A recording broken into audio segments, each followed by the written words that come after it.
Olá, bom dia. Estamos de volta com as principais notícias do Brasil e do mundo desta segunda-feira. A Prefeitura de São Paulo começa a vacinar agora à tarde as pessoas que estão com a segunda dose da AstraZeneca em atraso. O imunizante utilizado para completar o esquema vacinal é o da Pfizer. A capital paulista recebeu cerca de 165 mil doses de vacinas da Pfizer para serem aplicadas em pessoas que tomaram a primeira dose da AstraZeneca. Deve procurar um posto de saúde quem está com a dose vencida entre os dias 1º e 15 de setembro. Mesmo com o alto número de vacinas destinadas a este público, muitas pessoas ainda vão ficar sem receber o imunizante. De acordo com o levantamento da gestão municipal, mais de 340 mil pessoas estão com a segunda dose da vacina em atraso. A aplicação do imunizante da Pfizer em pacientes que tomaram a primeira dose da AstraZeneca foi aprovada pelo Comitê Científico do Governo do Estado e pelo Programa Estadual de Imunização, que basearam a decisão em estudos da Organização Mundial de Saúde e orientações do próprio Ministério da Saúde. O governador de São Paulo, João Dória, informou que vai entrar com uma ação no Supremo Tribunal Federal caso não receba cerca de 1 milhão de doses da AstraZeneca que estão em atraso e que seriam para a aplicação da segunda dose. No destaque internacional, um avião de uma companhia aérea do Paquistão foi o primeiro a decolar e pousar do aeroporto de Cabul desde que os talibãs recuperaram o poder no Afeganistão. O aeroporto estava praticamente inoperante desde que as tropas dos Estados Unidos concluíram sua caótica saída em 30 de agosto. Nos dias anteriores, uma operação frenética de retirada permitiu a fuga de mais de 120 mil pessoas do país. Desde então, as novas autoridades afegãs tentavam retomar as operações no aeroporto com a ajuda técnica do Catar e de outros países. Nesta segunda-feira, um avião da Pakistan International Airlines, procedente de Islamabad, pousou às 10h30 locais, antes de decolar horas depois rumo à capital paquistanesa. Tomara que haja uma programação em que teremos voos normais de rotina, transporte regular de passageiros, que é o que realmente queremos. Um jornalista da AFP que estava a bordo informou que havia poucas pessoas no voo para Cabul, a maioria membros da tripulação. Já quando o avião partiu para Islamabad, havia quase 70 pessoas, em sua maioria parentes de funcionários de organizações internacionais, como o Banco Mundial. A retomada dos voos comerciais é o primeiro sinal de normalização econômica do país e um teste para o Talibã. Em várias ocasiões, o grupo prometeu que vai permitir a saída livre dos afegãos que estiverem com a documentação em ordem.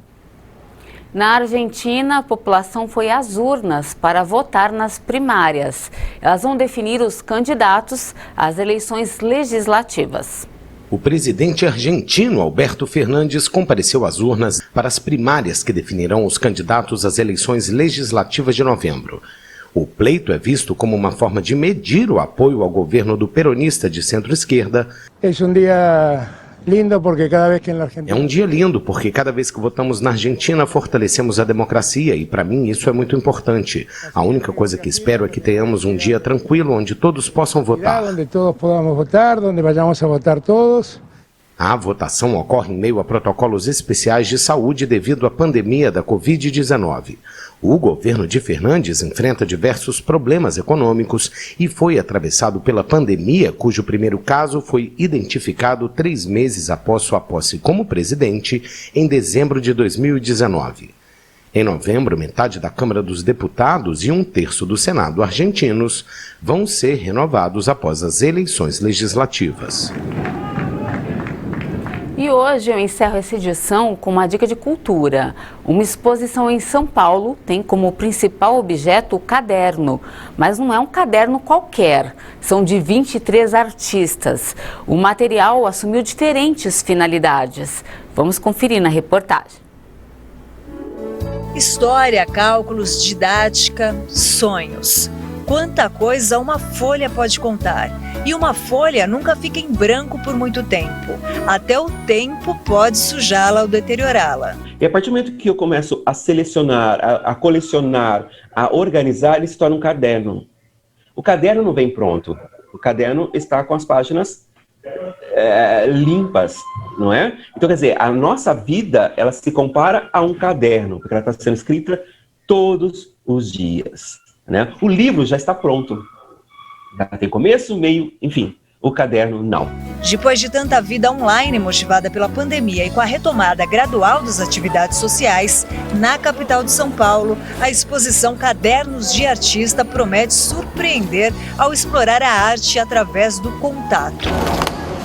50 obras de arte, 23 artistas, em uma exposição que tem como base um material muito utilizado por todos nós em algum momento da vida: o caderno. Inclusive o caderno, ele é um aparato, né, cultural, pedagógico, que acompanha todo mundo. Todo mundo já teve um caderno na escola. E no mundo da história da arte, ele acompanha os artistas. Todos os artistas, ou a história dos artistas, ele, de uma certa maneira, está vinculado aos cadernos. De desenhos às colagens, gravura, pinturas e recortes. Em cada caderno, uma experiência física e sensorial. Esqueça telas e esculturas. Desta vez, as manifestações artísticas são expostas em páginas. Seguindo as orientações da saúde, é necessária a permanência de máscara e o manuseio das obras é permitido com a utilização de luvas. Cada um também vai trazer o seu universo para fazer, então, essa leitura. Então, eu acho interessante, porque cada pessoa, inclusive, tem um jeito de ver. Essa coisa do caderno também tem isso. Tem gente que vê página por página, com o tempo. Tem gente que vê pulando, aí depois volta.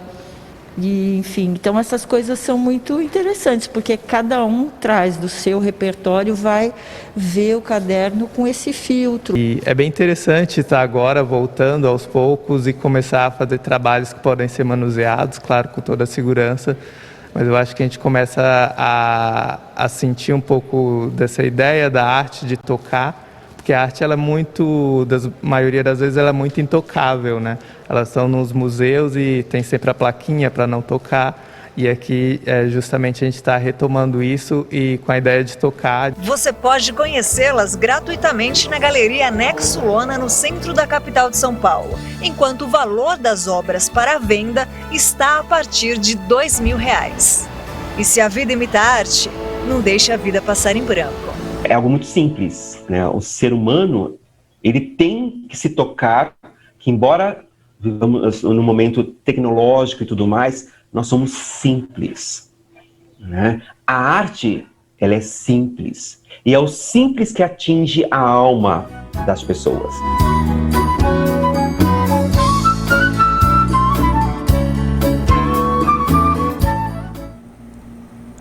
Que interessante. Olha, se você gostou da exposição, ela fica em cartaz até o dia 10 de outubro.